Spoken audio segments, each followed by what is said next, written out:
વલસાડમાં કેમિકલ ભરેલા ટેન્કરે પલટી મારી હોવાનું સામે આવ્યું છે। વલસાડથી વિગતો સામે આવી રહી છે। અતુલ નજીક કેમિકલ ભરેલ ટેન્કર પલટ્યું હતું।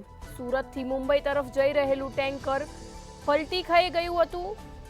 વલસાડ કેમિકલ ભરેલા ટેન્કરે પલટી મારી હોવાનું સામે આવ્યું છે। સમગ્ર ઘટનામાં ટેન્કર ચાલકને ઈજા થઈ હતી। થોડા સમય સુધી વાહન વ્યવહારને અસર પણ સર્જાઈ હતી। ફાયર બ્રિગેડ અને પોલીસની ટીમ ઘટના સ્થળે પહોંચી હતી। વલસાડમાં કેમિકલ ભરેલા ટેન્કરે પલટી મારી હતી। અતુલ નજીક કેમિકલ ભરેલ ટેન્કર પલટી મારી હોવાનું સામે આવ્યું છે।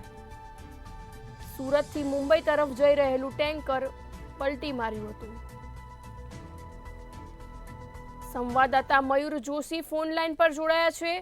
જી, વલસાડ ખાતે કેમિકલ ભરેલ ટેન્કરે પલટી મારી હતી, શું છે આને લઈને વધુ વિગત જણાવશો? જે ચોક્કસથી કેમિકલ ભરેલ ટેન્કરે પલટી મારી છે। વલસાડના અતુલ નેશનલ હાઈવે પરની આ ઘટના છે।